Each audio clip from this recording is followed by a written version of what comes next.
Senhor esteja convosco. Ele está no meio de nós. Proclamação do Evangelho de Jesus Cristo segundo Lucas. Glória a vós, Senhor. Naquele tempo disse Jesus aos seus discípulos: o Filho do Homem deve sofrer muito, ser rejeitado pelos anciãos, pelos sumos sacerdotes e doutores da lei. Deve ser morto e ressuscitar no terceiro dia. Depois disse Jesus a todos: se alguém me quer seguir, renuncie a si mesmo, tome a sua cruz cada dia e siga-me. Pois quem quiser salvar a sua vida, vai perdê-la. E quem perder a sua vida por causa de mim, esse a salvará.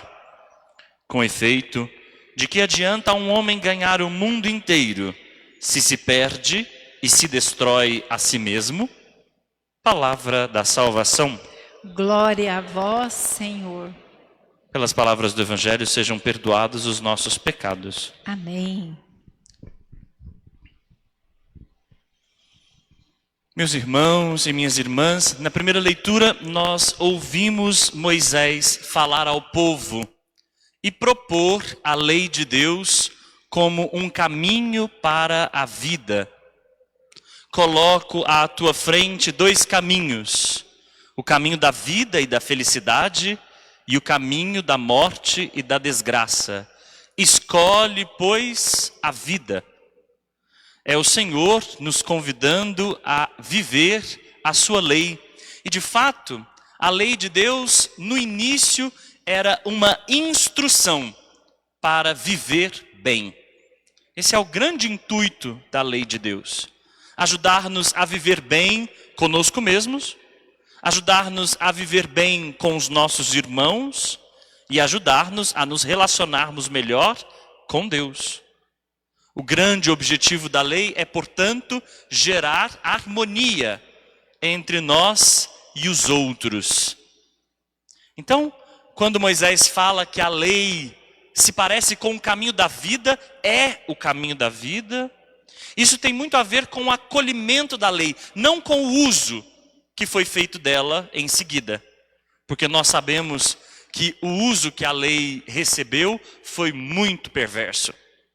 Um uso para cálculo de purezas e impurezas, um uso para colocar pesados fardos nos ombros dos irmãos, um uso mais para diminuir a potência da vida do que para libertá-la, como era a grave e radical intenção da lei.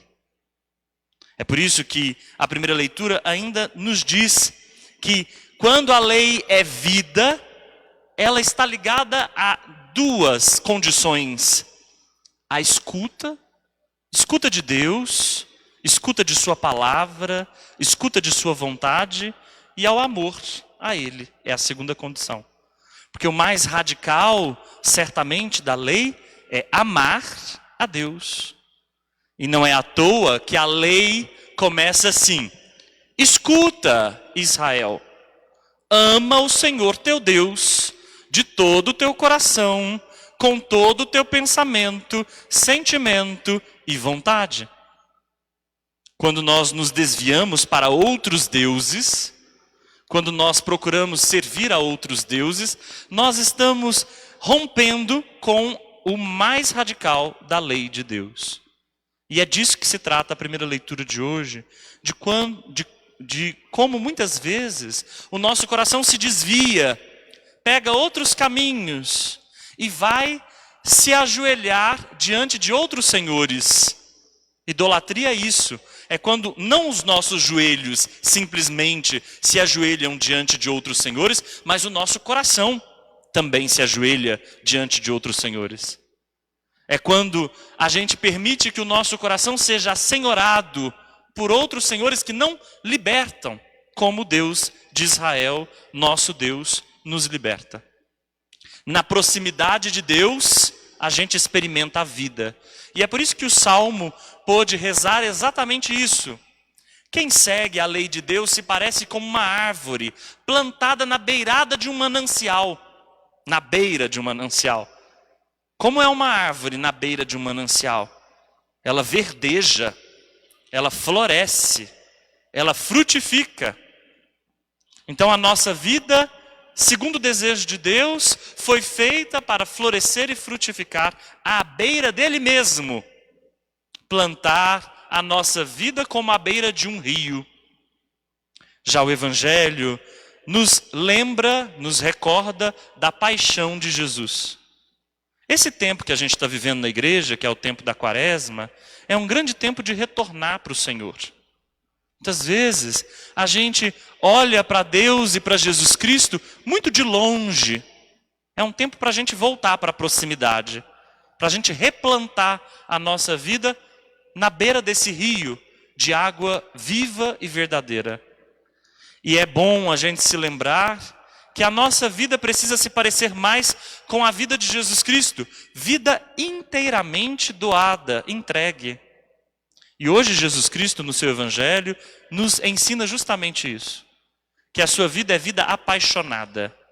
E que ele há de sofrer muito, mas há de vencer a morte pela ressurreição. Que a sua vida é vida entregue. E quem quiser segui-lo, deve fazer a mesma coisa. Buscar entregar a sua própria vida. Quem segura a vida só para si, quem defende a vida de tudo e de todos, quem tem medo de se entregar à vida e aos outros, esse perde a vida. Ganha a vida quem entrega a vida. Tem mais vida quem mais se dá. Essa é a lógica de Jesus. Quanto mais vida nós formos capazes de oferecer, mais vida nós teremos.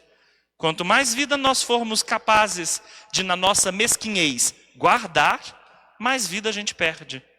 Menos vida a gente tem.